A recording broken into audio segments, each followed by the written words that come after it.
अच्छा जी, आज हम ASA अप्लायंस पे बात करेंगे कि ASA की जो अप्लायंसेस हैं ये क्या हैं, और अब से ऑनवर्ड हमारा फोकस जो है वो ASA के कोड पे रहेगा। सो सिस्को ASA कोड जो है वो enterprise class security small to medium to large size businesses के लिए प्रोवाइड करता है। और ये एक जो सिस्को ASA अप्लायंसेस हैं ये मॉड्यूलर पर्पस बिल्ट अप्लायंसेस हैं, और इनके अंदर जो फीचर्स हैं सिस्को अप्लायंसेस में जो ASA कोड के साथ हैं, इनका ऑपरेटिंग सिस्टम हार्डन्ड है। It's not general Linux, it is Linux but it is hardened so that इसमें जो OS level issues हैं वो सिस्टम को कोलैप्स ना करें। ये स्टेटफुल पैकेट इंस्पेक्शन बेस्ड फायरवॉल है। ये user name password based authentication भी सपोर्ट करती है। इसके अंदर protocol and application layer inspection की भी फीचर सेट है। This is kind of DPI modular policy framework, यानी इसमें जो आप पॉलिसी कॉन्फ़िगर करेंगे उसको आप एक मॉड्यूलर फैशन में कॉन्फ़िगर कर सकते हैं। That is kind of a configurational utility जिसके बारे में इशारा किया जा रहा है।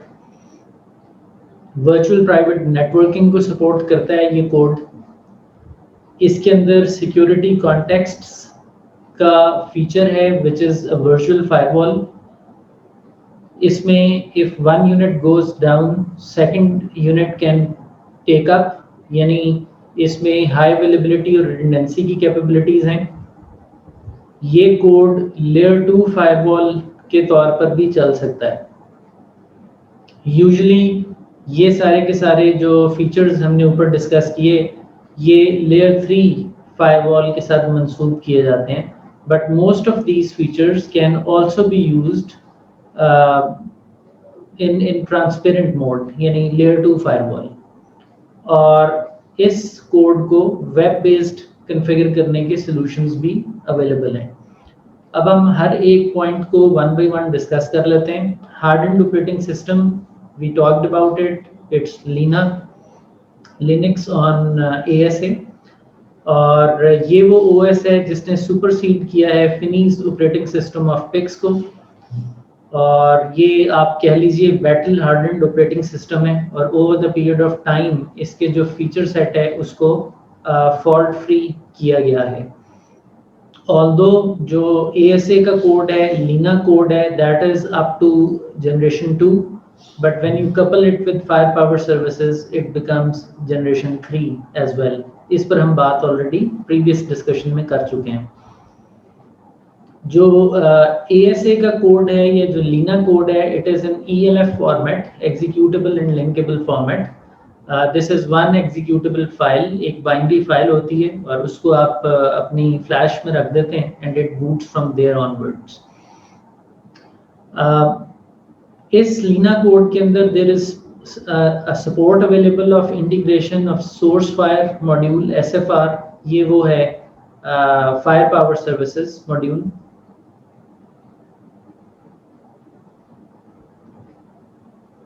तो कुछ सिलेक्टिव अप्लायंसेस के ऊपर हम ये फायर पावर सर्विसेज को इंटीग्रेट कर सकते हैं, या हमें इंटीग्रेटेड मिलता है which makes it generation 3।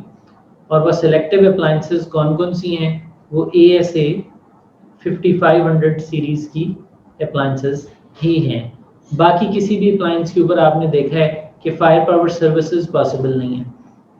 Fire power services और लीना ELF फॉर्मेट में, जिसको हम ASA कोड कहते हैं, that only runs on this hardware, ASA 5500X series का हार्डवेयर। स्टेटफुल पैकेट इंस्पेक्शन क्या है जी?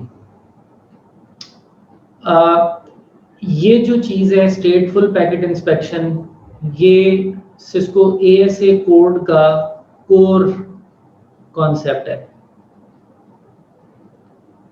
फायरवॉल बेस्ड इस पूरे के पूरे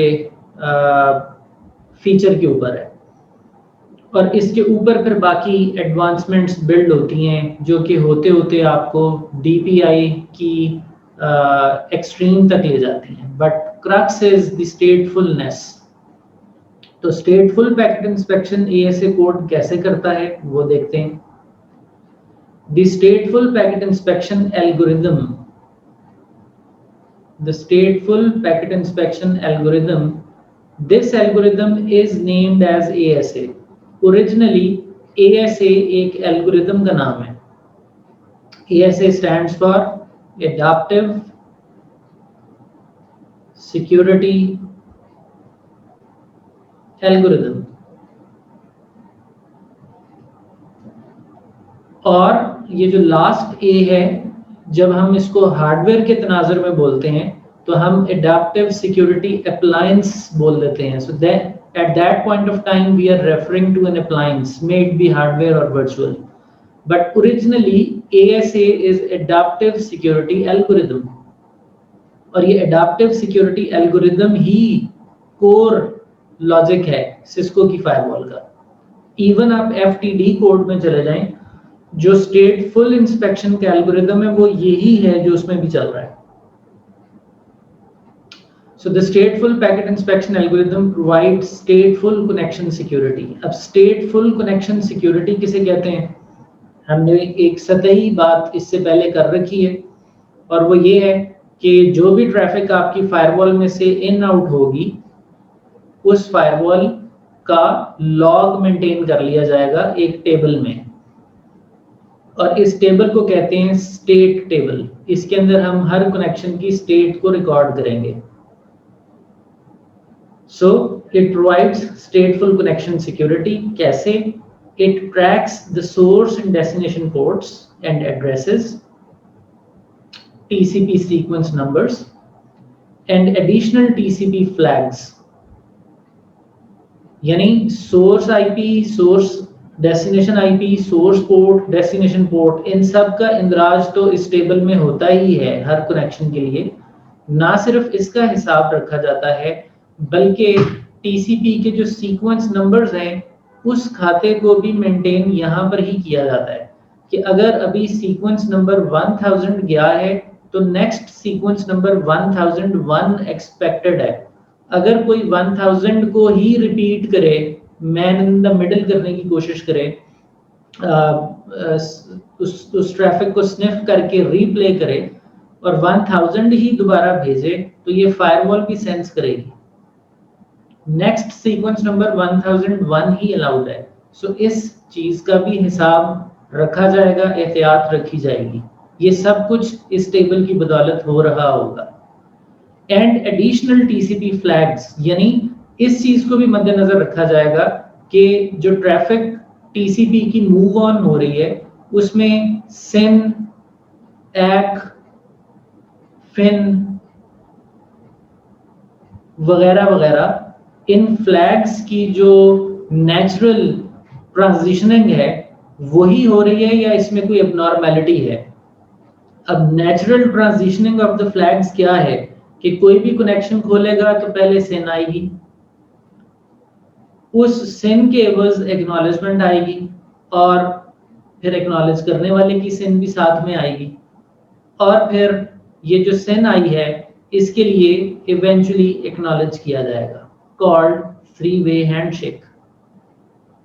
this is natural transitioning of the flags. अब अगर कोई शख्स ये करे कि वो एक SYN फेंके, फिर SYN ही फेंक दे, फिर SYN फेंक दे, और फिर SYN फेंक दे, हत्ता कि वो रुके ही ना, और इस चीज को बहुत ही रैपिडली करे कोई, तो ये एक नॉर्मल फ्लैग्स की ट्रांजिशनिंग नहीं है, ये एक नॉर्मल कनेक्शन नहीं है, ये एबनॉर्मेलिटी है। सो ये जो टेबल है ये इसको गैस कर लेगा, इसको भांप लेगा और ऐसी एक्टिविटीज को रोकने की कोशिश करेगा। अब ये वो चीजें हैं जो हम यहाँ पे नोट कर रहे हैं, ये इस स्टेटफुल पैकेट फिल्टरिंग इंस्पेक्शन को जस्ट पैकेट फिल्टरिंग से जुदा कर देती हैं। सिंपल पैकेट फिल्टरिंग के अंदर जिस तरह कल जिक्र हो रहा था कि 7200 सीरीज का सिस्को का राउटर हो या 7600 सीरीज का राउटर हो, उसमें और ASA कोड में फिर क्या फर्क है? तो अगर आप राउटर यूज करते हैं और उसके ऊपर आप एक सिंपल ACL लगाते हैं, स्टैंडर्ड या एक्सटेंडेड, तो वो तो पैकेट बाय पैकेट एक डिसीजन करती है और पिछले डिसीजन का अगले डिसीजन के साथ कोई रब्त नहीं होता, कोई कनेक्शन नहीं होता। इसमें जब तक एक कनेक्शन ओपन हुआ है दो पार्टीज के दरमियान, वो कनेक्शन जब तक खत्म नहीं हो जाता, उस कनेक्शन की पूरी स्टेट को यहाँ पर रिकॉर्ड रखा जाता है और उसको साथ साथ गैस किया जा रहा होता है कि इसमें अब नेक्स्ट मोड ये आना मुतवक्के है, नेक्स्ट मोड इसमें अब यूं आएगा। अगर उससे हटके हो रहा हो तो सिस्टम उसको ब्लॉक करता है। तो काफी सारी चीजें तो इस जगह से ही फिल्टर हो जाती हैं। बेसिक अटैक्स काफी सारे यहीं पर ही रोक दिए जाते हैं इस स्टेटफुल इंस्पेक्शन की वजह से। Not only this, it randomizes the TCP sequence number of each new connection. Now, what is the TCP number randomization? यानी एक फायरवॉल में अगर आपने यहाँ से एक पैकेट सेंड किया इनिशियल सिन का और उसका सीक्वेंस नंबर था let's say to start with 2000, तो जब वो sequence number firewall pass on करेगी आगे तो वो इसको रेंडमाइज कर देगी। इनिशियली 2000 की बजाय शायद ये इसको कर दे 3541 इस सीक्वेंस नंबर को और आगे भेज दे। रिसीवर जो है वो एक्नॉलेज करेगा 3542 को, यानी नेक्स्ट सीक्वेंस को एक्नॉलेज करेगा कि ठीक है ये मिल गया, अब आप अगला सीक्वेंस भेजिए। फायरवॉल इंटरनली एक्नॉलेज करेगी 2001 सीक्वेंस को कि ठीक है 2000 मिल गया, अब आप 2001 भेजिए। अब ये नेक्स्ट 2001 सीक्वेंस भेजेगा, बट ये आगे 3542 भेजेगा, यानी इससे आगे रैंडम नहीं करेगा, आगे तो एक तरतीब ही चल पड़ेगी, वरना तो कनेक्शन ही नहीं बन पाएगा। बट ये इनिशियल सीक्वेंस नंबर को रैंडम करता है, इनिशियल को। अब कोई पूछे कि भाई इनिशियल सीक्वेंस नंबर को रैंडम करना क्यों जरूरी है, तो वो इसलिए जरूरी है कि जो इनिशियल सीक्वेंस नंबर होता है, जिस तरह मैंने यहाँ पे 2000 लिखा है, ये सीक्वेंस नंबर ऑपरेटिंग सिस्टम्स के अंदर गैसेबल होता है कि विंडोज है तो उसका इनिशियल सीक्वेंस नंबर हैकर्स को पता होता है कि फलां विंडोज का वर्जन है, ये जब भी टीसीपी कनेक्शन खोलेगा इसका इनिशियल सीक्वेंस नंबर मिसाल के तौर पर 2000 ही होगा, यहाँ से कनेक्शन शुरू हो रहा होगा। लाइनेक्स है तो लेट्स से वो 3000 सीक्वेंस नंबर से स्टार्ट करेगी। तो हैकर्स ने अपने स्क्रिप्ट रन किए होते हैं जो इनिशियल सीक्वेंस नंबर को गैस करके उसको ऑटोमेटिकली उसके नजर आने पर वो बाकी का पूरा जो कम्युनिकेशन है उसको रिकॉर्ड करने की और बाद में रिप्ले करने की कोशिश करते हैं। तो सिस्टम क्या कर रहा है, वो इनिशियल सीक्वेंस नंबर को रैंडमली बदल रहा है ताकि जो लोग गैस कर रहे हैं इनिशियल सीक्वेंस नंबर को और उससे ऑनवर्ड वो उस पूरे अटैक को कॉपी करना, उस पूरी ट्रैफिक को कॉपी करना चाहते हैं, वो ना कर सकें। जहां इस इनिशियल सीक्वेंस नंबर रैंडमाइजेशन का फायदा है, वहां कभी कभी इसका नुकसान भी हो जाता है। और ये वो बारीकियां हैं जो यूजुअली आप फील्ड में भी फेस करते हैं, लेकिन इनको बिलखसूस आपके CCI लैब में टेस्ट किया जाता है। अब उसकी छोटी सी मिसाल ये है कि अब आप दो टेक्नोलॉजीज अगर आपस में कंबाइन करते हैं, BGP की और ASA की, so for example we have two routers, router 1 and router 2, और इनके दरमियान BGP पीयरिंग हुई भी है।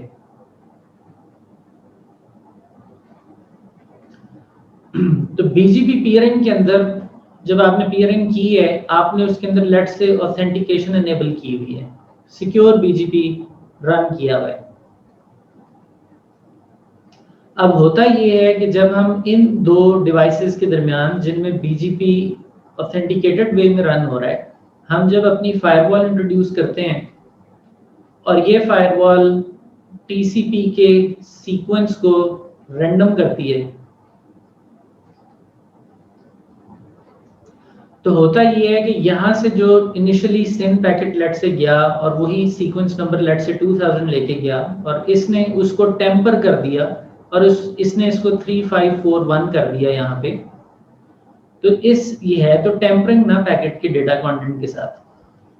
तो BGP जैसे प्रोटोकॉल में फिर ये होता है कि जब आपने यहाँ से कनेक्शन ओपन किया था तो आपने तो उसके कंटेंट का हैश कैलकुलेट किया था यहाँ पे कि ये रास्ते में मॉडिफाई ना हो सके, तो जब फायरवॉल उसको टेम्पर करेगी तो इसका जो हैश है वो यहाँ पे ब्रेक हो जाएगा। तो जैसे ही हैश ब्रेक होगा ये राउटर इस बीजीपी कनेक्शन को किल कर देगा, ये इसको एक्सेप्ट नहीं करेगा। तो नतीजा ये है कि राउटर 1 और 2 के दरमियान बीजीपी पीयरिंग अप ही नहीं हो रही। हालांकि आपने बस एक फायरवॉल इंट्रोड्यूस की है, इससे पहले चल रहा था। ये दोनों राउटर्स एक दूसरे को पिंग कर सकते हैं, ये दोनों राउटर्स एक दूसरे के साथ टेलनेट कर सकते हैं, बट बीजीपी नहीं चलने पा रहा। वजह ये है कि बीजीपी हैशिंग कर रहा है अपनी कम्युनिकेशन की, और ये उसको टीसीपी को रैंडमाइज कर रहा है। तो वो रैंडमाइजेशन का फीचर क्लैश कर रहा है इस हैशिंग फीचर के साथ, तो बीजीपी ब्रेक कर रहा है। सो इस तरह इन फीचर्स को हमें कभी ना कभी फाइन ट्यून भी करना पड़ता है कि भाई ये टिपिकल फीचर जो है ये फलां तरह की ट्रैफिक के लिए ना चले, वरना वो प्रोटोकॉल ही ब्रेक कर जाएगा। तो ये अब शुरू का जो लर्निंग मैप है उसमें हमने डिस्कस किया था कि कुछ कनेक्शंस के टाइमर्स और टाइम आउट्स और कुछ एडवांस फीचर्स को ट्यून करना पड़ता है स्टेटफुल इंस्पेक्शन एल्गोरिथम के। तो उस पर हम फोकस्ड इंशाल्लाह डिस्कशन करेंगे, क्योंकि ग्रॉस लेवल पर तो इस पूरे एल्गोरिथम का फायदा ही है, बट माइक्रोस्कोपिक लेवल पर कहीं ना कहीं कुछ प्रोटोकॉल्स इसकी वजह से डिस्टर्ब भी होते हैं। So we need to cater for them and so that our system keeps on going. अच्छा जी, ये सब कुछ तो था टीसीपी की गर्दान, लेकिन इस फायरवॉल में से यूडीपी ने भी गुजरना है और इस फायरवॉल में से आईसीएमपी ने भी गुजरना है।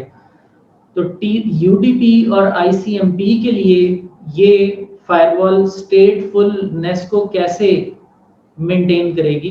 तो सिस्को एएसए में यानी एडाप्टिव सिक्योरिटी एल्गोरिथम में जब यूडीपी ट्रैफिक पास ऑन होती है तो इसमें तो कोई सीक्वेंस नंबर नहीं होता जिसको रैंडम किया जाए, लिहाजा ये जो फीचर है सीक्वेंस नंबर का ये सिर्फ टीसीपी पे है, यूडीपी पे तो नहीं है।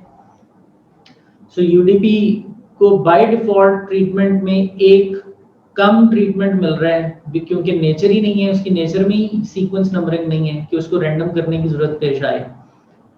फिर जिस तरह यहाँ एडिशनल फ्लैग्स देखे जाते हैं टीसीपी के कि सिन, एक्, फिन, इनके एक नेचुरल फ्लो को गैस किया जा रहा होता है, यूडीपी में वो भी नहीं है। सो वो भी गैस नहीं किया जा सकता। सिर्फ यूडीपी में किया जा सकता है तो सोर्स, डेस्टिनेशन पोर्ट और एड्रेस की बुनियाद पर ट्रैकिंग हो सकती है कि एक पैकेट सोर्स आईपी 1.1.1.1 से डेस्टिनेशन आईपी 2.2.2.2 पे गया, सोर्स पोर्ट लेट से 1024 से डेस्टिनेशन पोर्ट 2000 की तरफ, और जो बाइट्स ट्रांसमिट किए इसने वो लेट से 1000 किए, और ये आइडल कितनी देर से है? लेट से ये 10 सेकंड से आइडल है।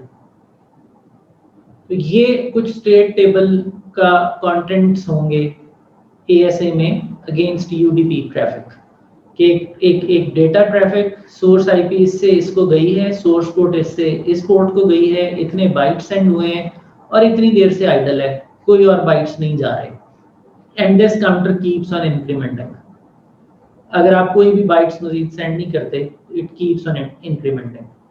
अब अगर यूडीपी की तो नेचर है कि ये कनेक्शन लेस है, आप डेटा सेंड करेंगे and you will just immediately you will stop without giving any signal to firewall कि मुझे इस कनेक्शन की मजीद जरूरत नहीं है, you will just stop।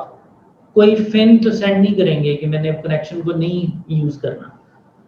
लिहाजा फायरवॉल में यूडीपी को हैंडल करने के लिए फिर इस आइडल टाइमर का सहारा लिया जाता है। ये आइडल टाइमर जब अपनी एक थ्रेशोल्ड को पहुंच जाएगा तो इस चीज का अंदाजा किया जाएगा कि ये जो कनेक्शन है it is no more required, so इसको अब सिस्टम से रिमूव कर दिया जाएगा ताकि इसको दोबारा कोई यूज ना कर सके। अच्छा जी, तो हमने देखा कि टीसीपी से निस्बतन लेसर ग्रिप है यूडीपी पर इस स्टेटफुल पैकेट इंस्पेक्शन एल्गोरिथम की। सो इसी मुनासबत से यूडीपी लोगों के लिए एक मरगूब चैनल हो सकता है to hack into a network, क्योंकि ये सिर्फ एएसए के साथ नहीं है, ये दुनिया की कोई भी फायरवॉल होगी वो यूडीपी की जो नेचर है, फंक्शनल नेचर है। रिमेंबर जब हमने एवेलुएट किया था कि थ्रेट्स आने की वजूहात क्या क्या हैं, तो हमने रीजंस एवेलुएट की थी। उसमें एक रीजन थी कि टेक्नोलॉजी में ही वीकनेस होती है, जिसकी वजह से थ्रेट जो हैं वो आप फेस करते हैं। सो यूडीपी की टेक्नोलॉजी में ही वीकनेस है इनहेरेंट, कि ये कनेक्शन लेस है। अब ये वीकनेस सिक्योरिटी वालों के लिए वीकनेस है, जिस नज़र से वो देख रहे हैं, वरना जिस नज़र से यूडीपी वाले ने यूडीपी को बनाया था, वो तो उसने इसलिए इसको सिंपल बनाया था कि ये ज़्यादा स्पीड आपको प्रोवाइड करे, ये ज़्यादा तेज़ी के साथ डेटा एक्सचेंज करा सके। भले डेटा रास्ते में लॉस्ट हो जाए, लेकिन स्पीड यहाँ पर ज़्यादा फोकस में थी। But from a security perspective हमारे लिए UDP compare to TCP less secure है।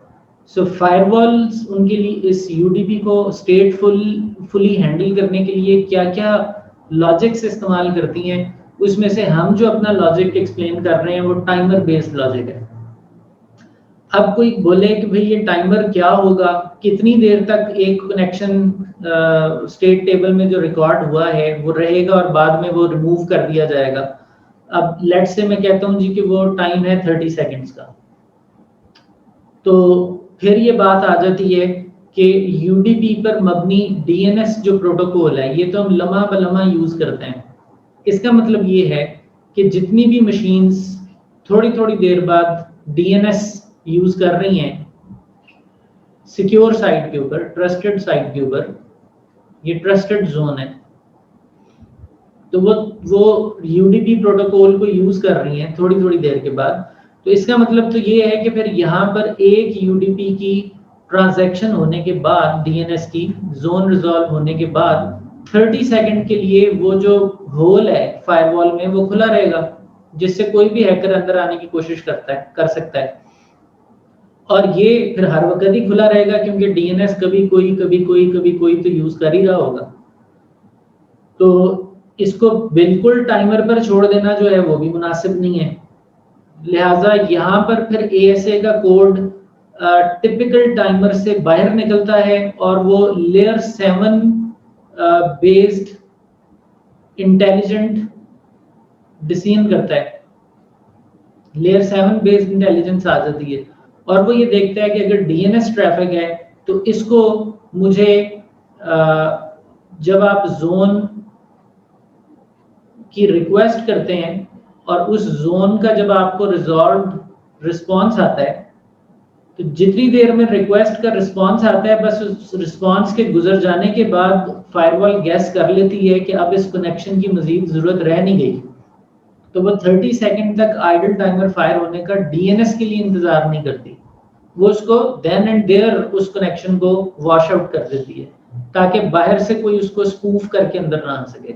सो डीएनएस यूडीपी पे चलता है और डीएनएस की यूडीपी ट्रैफिक को प्रेफरेंशियल ट्रीटमेंट फायरवॉल देती है, उसको एक टिपिकल टाइमर के हवाले नहीं कर देती। एनीवे, सो ये हमारा स्टेटफुल इंस्पेक्शन इंजन है जो कि टीसीपी यूडीपी आईसीएमपी के लिए वर्क कर रहे हैं। आईसीएमपी में भी ये सारी चीजें टाइमर बेस्ड हैं।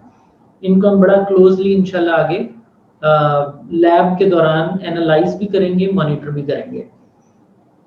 आगे बढ़ते हैं। By default the स्टेटफुल packet inspection algorithms allows connections originating from hosts on inside, in other words higher security level interfaces।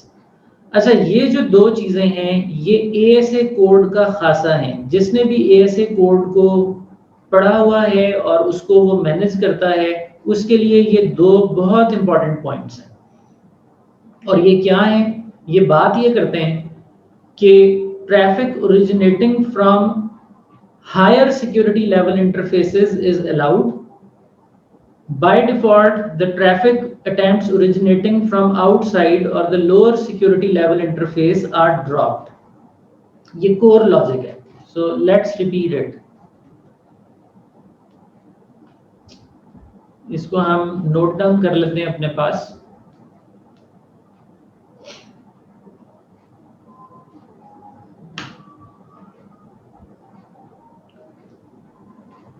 Traffic from higher security to lower security is equals to allowed. Traffic from lower security to higher security is equals to dropped. Higher security को हम inside बोलते हैं, lower security को हम generally outside बोलते हैं या dirty network. इसी तरह लोअर सिक्योरिटी इधर आउटसाइड और हायर सिक्योरिटी इज इनसाइड। सो जो भी ट्रैफिक हमारे पास मूव करेगी फ्रॉम हायर टू लोअर, उसके कनेक्शंस अलाउड हैं। अब इसका क्या मतलब है, इसको थोड़ा तफसील से देखना पड़ेगा।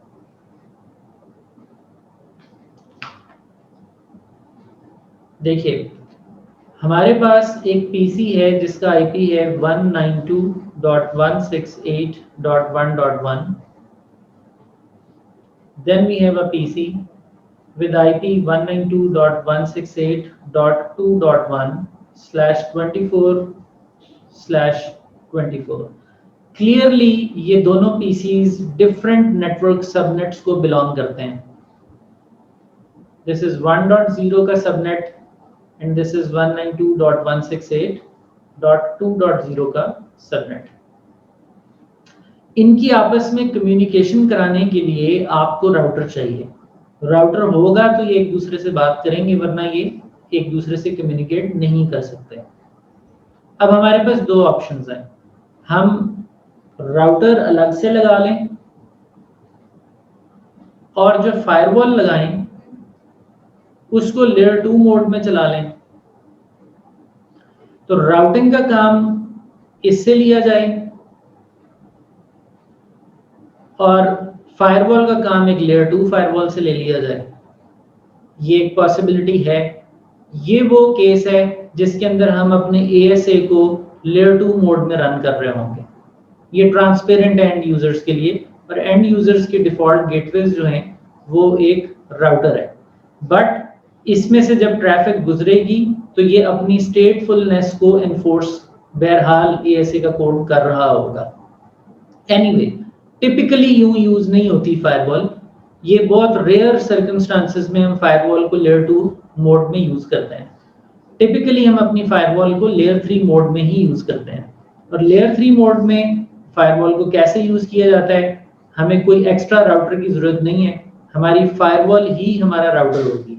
We will use our firewall as a router as well. Layer 3 के फ्राइज भी यही अंजाम देगी, दो सबनेट्स की कम्युनिकेशन के, और साथ ही साथ सिक्योरिटी भी प्रोवाइड करेगी। तो instead of having a router and a firewall combination, हम सिर्फ फायरवॉल रख लेते हैं इस सिनेरियो में। ओके,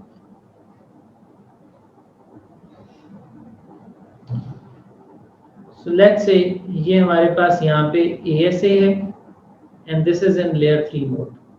अब इसके ये जो इंटरफेसेस हैं, इन इंटरफेसेस पर कोई आईपी देना पड़ेगा। 192.168.1.254 ये आईपी हमने यहाँ दे दिया और यही इसकी डिफॉल्ट गेटवे बन जाएगा इस पीसी की। सो इसने किसी भी दूसरे सबनेट में जाना है, इसने उस दूसरे सबनेट में जाने के लिए राब्ता इस डिफॉल्ट गेटवे से अब करना है। लाइकवाइज यहाँ पर 192.168.2.254 दे देते हैं और आप देख सकते हैं कि इस डिवाइस के दोनों इंटरफेसेस के ऊपर डिफरेंट आईपी सबनेट्स हैं। ये सेम आईपी सबनेट हो नहीं सकता क्योंकि ये लेयर 3 मोड में है। लेयर 3 के रूल्स वायलेट हो जाएंगे। अगर हम सेम सबनेट देने की कोशिश करेंगे तो ASA एक राउटर की तरह आपको जवाब देगा कि जी मैं एक राउटर भी तो हूं, मुझे दोनों अतराफ सेम सबनेट आप नहीं दे सकते। लिहाजा इधर आईपी दिया, इधर डिफॉल्ट गेटवे दी और 192.168.2.254 इसकी डिफॉल्ट गेटवे सेट कर दी। अब इसने किसी भी और सबनेट में जाना है तो इसने अपनी डिफॉल्ट गेटवे को ही कहना है। चलिए, ये तो हमारा अब एक बेस डिजाइन बन गया routing switching point of view से। अब सिक्योरिटी के तनाज़ुर की बात करते हैं। उसमें हम अभी जिक्र कर रहे थे कुछ लो और हाई सिक्योरिटी का। लो सिक्योरिटी और हाई सिक्योरिटी का। We have higher security inside and lower security outside. अब हमारे डिजाइन के अंदर लोअर और हायर सिक्योरिटी कौन है, how can we decide on that. अब हमने जो डिजाइन बनाया हुआ है उसमें कौन सी साइड हायर है और कौन सी लोअर है, क्या ये एएसए को मालूम है, ये हमें ही बताना पड़ेगा। नेचुरली हमें बताना पड़ेगा एएसए को कि which side is higher security and which side is lower security. तो उसी सिनेरियो में जिसमें हमने अभी बात की थी, we have PCs on both sides 192.168.1.1 and 2.1। अब एएसए के ये जो इंटरफेसेस हैं, इसका एएसए को मालूम नहीं है कि इसमें से हाई सिक्योरिटी कौन सी है और लो सिक्योरिटी कौन सी है। We need to tell it.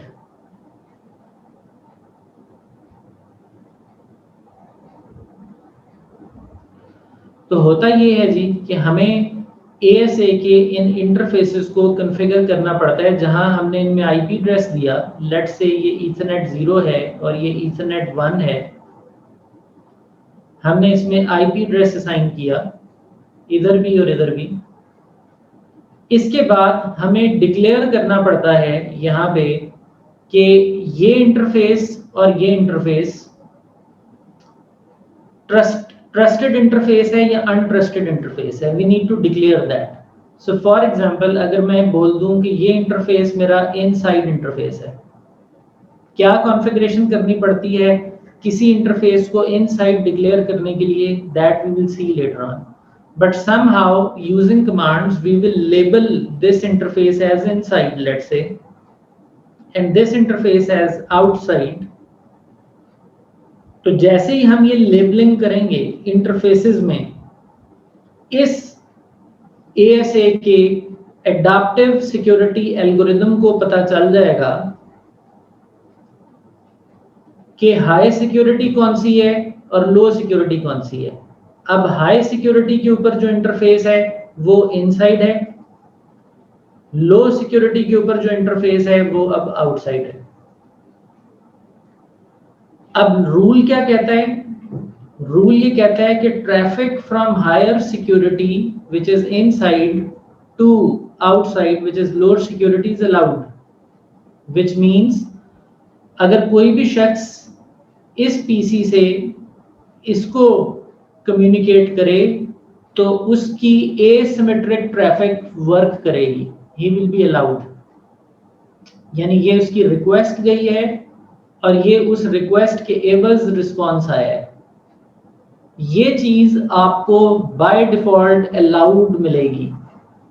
सिर्फ करना क्या है कि इंटरफेसेस में आईपी देने हैं और फायरवॉल को ये बता देना है कि कौन सी साइड इनसाइड है और कौन सी साइड आउटसाइड है।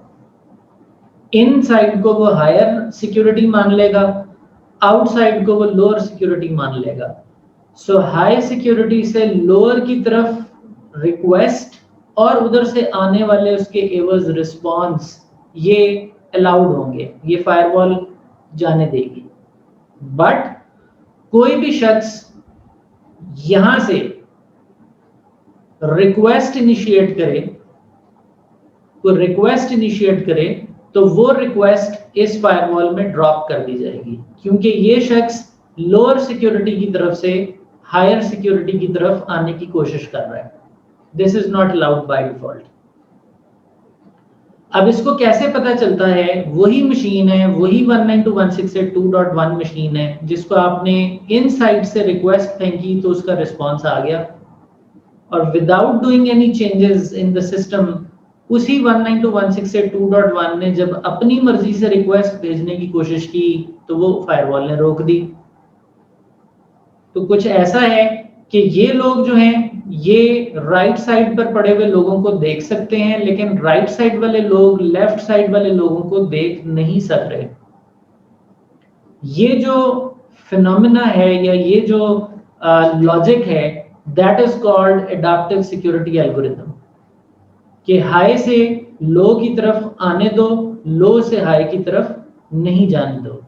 ये बाय डिफॉल्ट है। आप इसके अंदर चेंजेस कर सकते हैं मैन्युअली, कि आप इसको अदर वे अराउंड कर दें कि लो से हाई आने दें और हाई से लो ना जाने दें, you can change it, but by default की अभी बात हो रही है।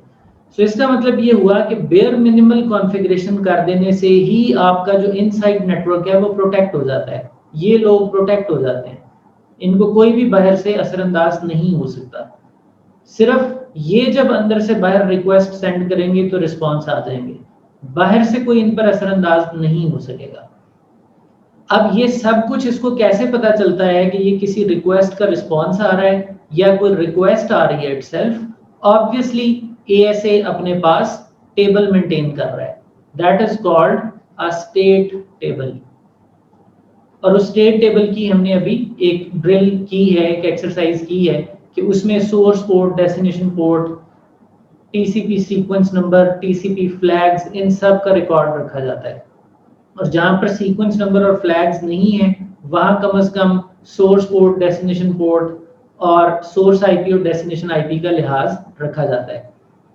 अब लेट्स अज्यूम कि ये जो ग्रीन कलर की ट्रैफिक है जो आपको यहाँ से नजर आ रही है, अंदर से बाहर जाती हुई, इन से आउट जाती हुई, और उसका रिस्पॉन्स भी आ रहा है, लेट्स अज्यूम ये डीएनएस ट्रैफिक है। तो अगर ये डीएनएस ट्रैफिक है तो इसकी जो एक एंट्री की जाएगी वो एंट्री क्या होगी? उसमें सोर्स आईपी होगा, उसमें डेस्टिनेशन आईपी होगा, उसमें सोर्स पोर्ट होगी और डेस्टिनेशन पोर्ट होगी। अब सोर्स आईपी क्या होगा? 192.168.1.1, यानी ये आईपी, ये सोर्स आईपी है। डेस्टिनेशन आईपी क्या है? 2.1। सोर्स पोर्ट कोई भी हाई पोर्ट हो सकती है, डेस्टिनेशन पोर्ट अगर डीएनएस की ट्रैफिक है तो 53 होगी। अब ये वो ट्रैफिक है जो रिक्वेस्ट में जा रही है, this is that traffic that is first time entering the firewall and it is about to leave the firewall. तो जब ये फायरवॉल में इन हुई है तभी तो यहाँ पर पता चला है कि ये ट्रैफिक सोर्स किससे आ रही है और जा किधर रही है, ये रिकॉर्डिंग हुई है यहाँ पे। अब ये ट्रैफिक बाहर निकल गई इस सिस्टम तक। इस सिस्टम से जब जवाब वापस आएगा तो वो ये फायरवॉल प्रिडिक्ट कर सकती है। वो प्रिडिक्ट कैसे कर सकती है कि जो रिप्लाई आएगा उसमें सोर्स पोर्ट 53 होगी और डेस्टिनेशन पोर्ट 1024 होगी, उसमें सोर्स आईपी 2.1 होगा और डेस्टिनेशन आईपी 1.1 होगा। ये वो ट्रैफिक है, ये वो ट्रैफिक है जो फायरवॉल प्रिडिक्ट कर रही है कि रिटर्न ट्रैफिक की शक्ल कुछ ऐसी होगी। अब जाने वाली ट्रैफिक के एवज आने वाली ट्रैफिक को प्रिडिक्ट करके स्टेट टेबल में रख लेना और उसकी बेस पर वापस आने देना ट्रैफिक को, ये स्टेटफुलनेस है। मान लीजिए कि आने वाली ट्रैफिक इस तरह प्रिडिक्ट हुई हुई है और कोई भी शख्स बाहर से अंदर अपनी रिक्वेस्ट लाने की कोशिश करता है, तो क्या आप समझते हैं कि उसकी जो ट्रैफिक है, रिक्वेस्ट ट्रैफिक है, उसकी सोर्स पोर्ट यही होगी, उसकी डेस्टिनेशन पोर्ट यही होगी? वो तो जब रिक्वेस्ट इनिशिएट करेगा तो उसकी सोर्स पोर्ट कोई हाई पोर्ट होगी, लेट्स से 2001, उसकी डेस्टिनेशन पोर्ट चलिए 53 हो सकती है। लेकिन हम क्या एक्सपेक्ट कर रहे हैं? वापसी की ट्रैफिक वो सोर्स पोर्ट 53 से एक्सपेक्ट कर रहे हैं, डेस्टिनेशन पोर्ट 1024 पे एक्सपेक्ट कर रहे हैं। ये कतन उसके साथ मैच नहीं करती ये जो रिक्वेस्ट है, लिहाजा इसको यहाँ पे ड्रॉप कर दिया जाएगा। अब हैकर्स क्या कर सकते हैं? वो किसी भी फायरवॉल का ये जो स्टेट टेबल है, अगर वो किसी तरह इस स्टेट टेबल को रीड कर लें, इस तक उनकी रसाई हो जाए, तो वो हूबहू इसकी रिवर्स ट्रैफिक को स्पूफ करके वाकई वापस गुजर सकते हैं फायरवॉल में से। लेकिन ये जो प्रिडिक्टेड रिवर्स ट्रैफिक है, ये कितनी देर के लिए प्रिडिक्टेड है? क्या ये फॉरएवर के लिए प्रिडिक्टेड है या ये थोड़ी देर बाद रिमूव कर दी जाएगी सिस्टम से और उसकी जो एंट्री का एक होल बना हुआ है वो कट हो जाएगा? That gives us a sense of security. But होता क्या है कि जनरेशन 2 फायरवॉल्स के अंदर जो हैकर्स हैं वो इन मशीन्स के अंदर मैलवेयर वगैरह पुश कर देते हैं। अब जब मैलवेयर आ जाता है इस मशीन में तो वो अंदर से बाहर कुछ ऐसी ट्रैफिक हर वक्त इनिशिएट करता रहता है जिससे लूप होल खुला रहे, क्योंकि स्टेट टेबल तो हाई से लो की तरफ जाने वाली ट्रैफिक को रिवर्स में प्रिडिक्ट करता है ना। तो अगर यहाँ पे कोई मैलवेयर रख दिया गया है तो वो मैलवेयर तो पड़ा हुआ है अब हाई सिक्योरिटी पे, वो हर वक्त यहाँ से कोई ऐसी ट्रैफिक जनरेट करता रहे जिसके एवज एक रिवर्स की पॉसिबिलिटी बनी रहे, तो इस स्टेटफुल एल्गोरिदम को डिसीव किया जा सकता है। इसलिए मैलवेयर्स को पकड़ना, स्कैन करना, प्रिवेंट करना जरूरी है, वरना वो हमारे स्टेटफुल एल्गोरिदम को, जो अपने आप में बहुत पावरफुल है, वो उसको मिस यूज करा सकते हैं किसी दूसरे के हाथों। Are you getting this point? कोई कंफ्यूजन तो नहीं है यहां तक? ओके, सो ये बात यहां की जा रही थी कि जो ASA का कोड है उसमें बाय डिफॉल्ट हायर सिक्योरिटी से लोअर सिक्योरिटी लेवल की तरफ अलाउड है और लोअर सिक्योरिटी से हायर की तरफ बाय डिफॉल्ट नॉट अलाउड है। In the stateful packet inspection, algorithm supports authentication, authorization and accounting as well. यानी कहने का मतलब ये है कि हम गुजरने वाले लोगों को जो इस फायरवॉल में से पास ऑन होंगे, हम उनको रोक कर AAA ऑथेंटिकेशन भी करा सकते हैं कि prove yourself who you are, only then data plane will allow you to pass on. This feature is called CTP, cut through proxy. Cut through proxy में यही होता है कि चाहे कोई हाई से लो की तरफ जा रहा है, चाहे कोई लो से हाई की तरफ आने की कोशिश कर रहा है, आप उसको AAA से गुजारेंगे, आप उसको ऑथेंटिकेट करेंगे, उसके मुताबिक ऑथराइज करेंगे और उसकी लॉगिन करेंगे, तो ही वो डेटा प्लेन से गुजरेगा। सो एडाप्टिव सिक्योरिटी एल्गोरिदम में कट थ्रू प्रॉक्सी कैपेबिलिटीज भी मौजूद हैं जो एडेड सिक्योरिटी देती हैं आपको।